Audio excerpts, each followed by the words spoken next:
The federal government, Bridget, is bracing for the possibility of more US trade tariffs on a range of new exports. The Trade Minister, Don Farrell, is due to speak to American officials later today to get a better understanding of Donald Trump's plans.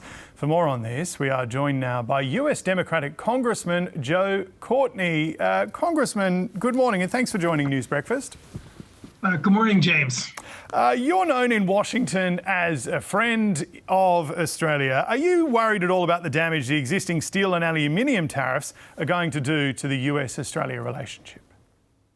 Well, I'm sure it's very upsetting to people in Australia. It's upsetting to me because, out of the 36 countries that President Trump has imposed steel and aluminum tariffs towards, I think Australia is probably the most innocent victim. And that's based on the fact that the U.S. has a trade surplus with Australia, actually a pretty healthy one. And, Australia is a country which is actually doing a lot of great work in the U.S. economy, investing in employment all across the country. In Connecticut, where I'm from, there's a great Australian company, Burden, which employs well over 100 workers in a shipyard that does refurbishing for the U.S. Coast Guard and really have transformed what was pretty decrepit shipyard on the Connecticut River. So again, there's just no logic or outcome or end game that really justifies what's happening here. And,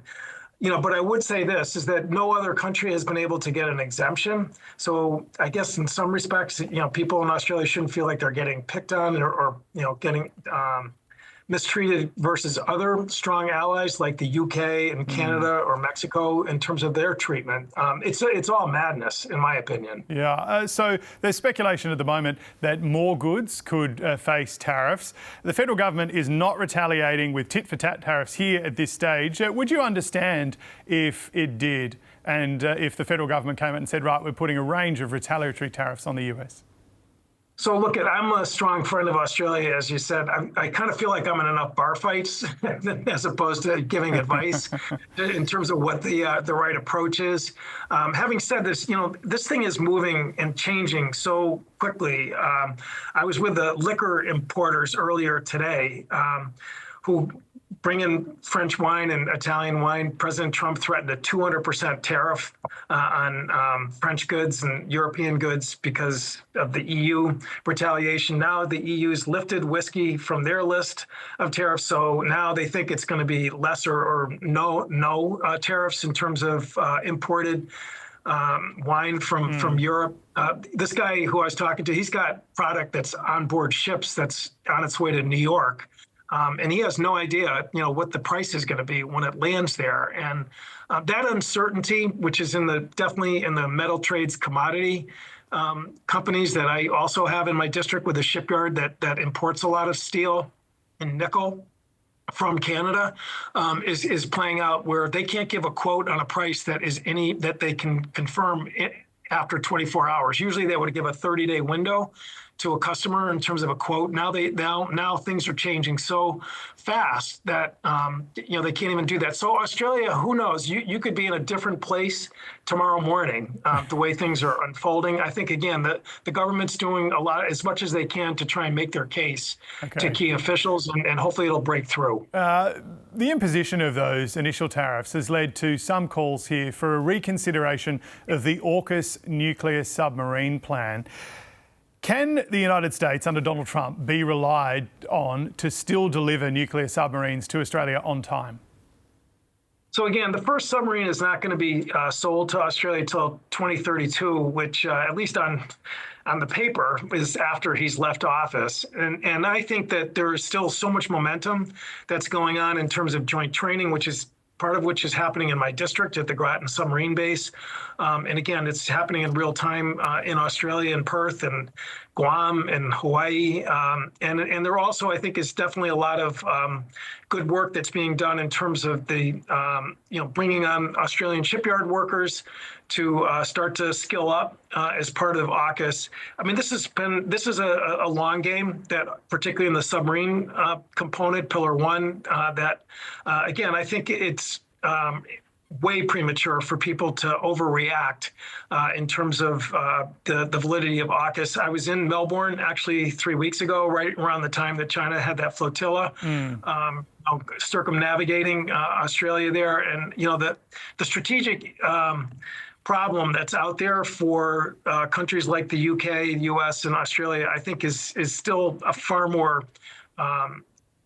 prevailing dominant issue in terms of the justifying AUKUS and making sure that the day-to-day sort of drama we tune it out and just stay focused on executing the AUKUS mission. Okay, just on this then, Trump aide Elbridge Colby says Australia should be spending much more on defence, even as much as 3% of GDP, especially in these uncertain times. Would you agree with him? Again, I'm going back to my comment about bar fights. I think, Mr. Colby would be better off trying to, again, get his own department that he's going to be coming on board because, again, there's a lot of questions in terms of just where the U.S. Department of Defense is going to be, how they're going to operate in the coming years, and I think that Australia, in my opinion, is punching way above its weight in terms of its financial commitment, certainly to AUKUS, and also compared to other countries, the percentage of GDP that's being put into national security. Okay, just before we let you go, Congressman, I wanted to ask, how many friends does Australia still have in Washington? Because the imposition of these tariffs has certainly at least appeared to rattle a few politicians who have always been very loyal and committed to the US alliance. Sure. So the Congressional Friends of Australia caucus actually is growing. And even since the election on November 5th, we have some new members, that are now coming to Washington, and they are enthusiastically joining the caucus. Again, you have a very activist embassy. You have over the years, going back to Kim Beazley, when he was ambassador, and I can sort of say that, looking at, again, other embassies and how busy they are in the Hill.